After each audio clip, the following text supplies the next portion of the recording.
लगता है कि अगर एरिया पाकिस्तान वाला है तो बक्से जब खुलते हैं तो लगता है पाकिस्तान जीत रहा है, और जब एरिया हमारे लोगों का आ जाता है तो पता चला वो गायब हो जाते हैं। पाकिस्तान वाला एरिया मतलब जिस समय में सपा का वोट है, जिसमें एक तरफ के जिनके तरफ वो तुष्टीकरण नीति की वजह से इकट्ठा किए।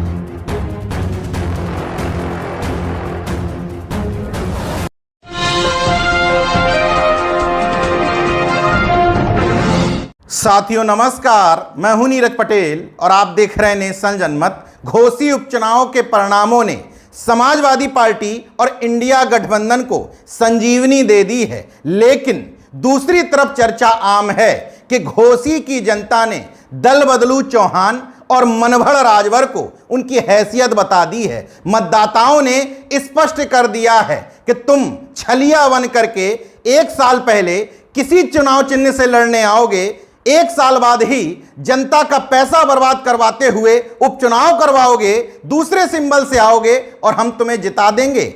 इससे पहले 6 बार पलटी मार चुके थे तो सोच रहे थे इस बार भी सफलता मिलेगी, लेकिन 7वीं बार जनता ने बुरी तरीके से पटकनी दे दी। हालांकि समाजवादी पार्टी और इंडिया गठबंधन का आत्मविश्वास बढ़ना लाजमी है, खुशी भी लाजमी है, मगर इसी तरह का अति आत्मविश्वास पिछले विधानसभा चुनाव में ले डूबा था।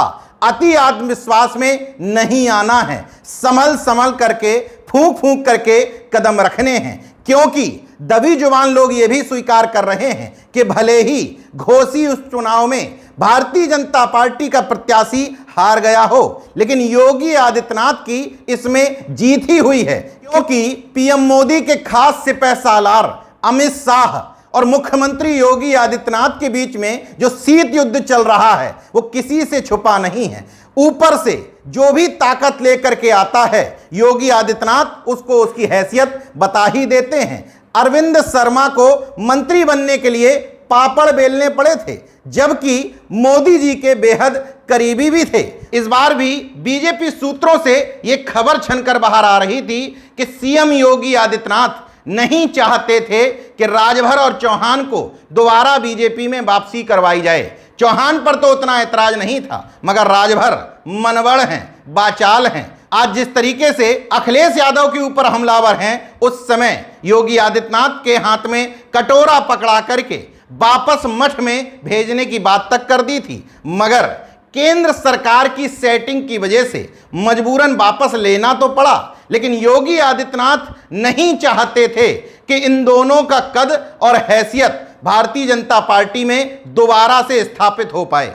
बहरहाल अगर ये सीट जीत जाते तो इसका श्रेय मोदी और योगी ही लेते, लेकिन सीट हार गई है तो उसकी जिम्मेदारी ओम प्रकाश राजभर, संजय निषाद और दारा सिंह चौहान के सिर पर फोड़ी जाएगी, और फोड़ी भी जानी चाहिए, क्योंकि बैकवर्ड एससी का व्यक्ति जब भारतीय जनता पार्टी में जाता है तो अपनी स्वामी भक्ति दिखाने के लिए कुछ ज्यादा ही बाचाल हो जाता है और पहला हमला ओबीसी और एससी के नेताओं पर ही करने लगता है। संजय निषाद की गुलामी का आलम देखिए, वो ये बताने की कोशिश कर रहे हैं कि जिसने बीजेपी को वोट नहीं दिया वो पाकिस्तानी है और जिस क्षेत्र में वो रहता है वो पाकिस्तान है। इस देश का मतदाता जो भारत का नागरिक भी है उसको पाकिस्तानी बताना, उसके क्षेत्र को पाकिस्तान बताना क्या संविधान विरोधी और देश विरोधी नहीं है? संजय निषाद को अपनी गुलामी भक्ति में इतना जरूर याद रखना चाहिए कि आपकी टुच्ची राजनीति से ऊपर ये देश और यहाँ का सामाजिक माहौल है।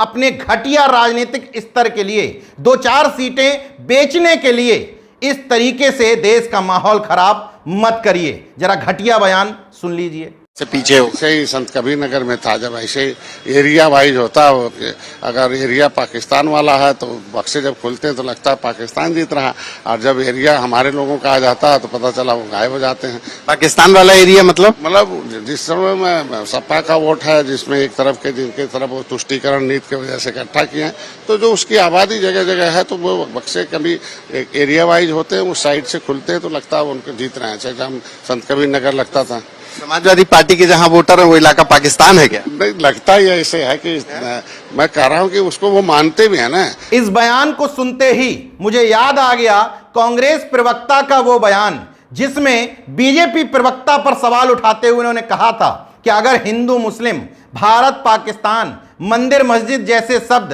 2 मिनट के लिए बैन कर दिए जाएं तो भारतीय जनता पार्टी के प्रवक्ता 2 मिनट भी कुछ बोल नहीं पाएंगे।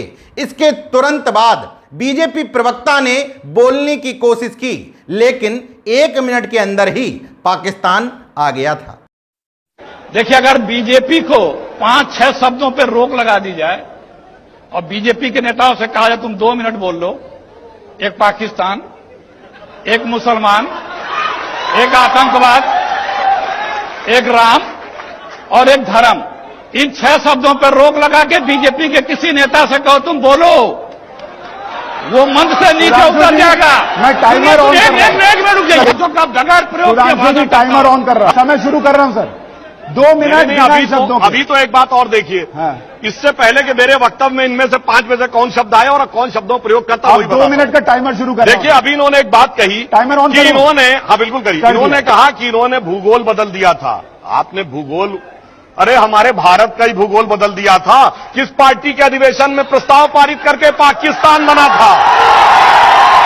और मैं युवा पीढ़ी को बताना चाहता हूं, ये वही लखनऊ है, ये वही लखनऊ है जहां 1916 में, अब मैं इससे बता रहा हूं, नहीं मैं जवाब दे रहा हूं, सुनिए ना, पाकिस्तान। बहरहाल घोसी की जनता ने इन दल बदलुओं और मनवड़ों को उनकी हैसियत जरूर बता दी है, मगर समाजवादी पार्टी और इंडिया गठबंधन को नेशनल जनमत का यही सुझाव है कि इस एक जीत से पिछले विधानसभा चुनाव की तरह पहले से ये ना मान लें कि हम मुख्यमंत्री बन गए, हमारी सत्ता आ गई।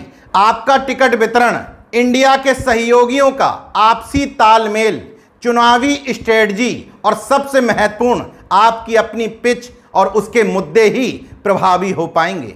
देखते रहिए नेशनल जनमत, जागरूक और सजग बने रहिए। जय विज्ञान, जय संविधान, जय लोकतंत्र। धन्यवाद।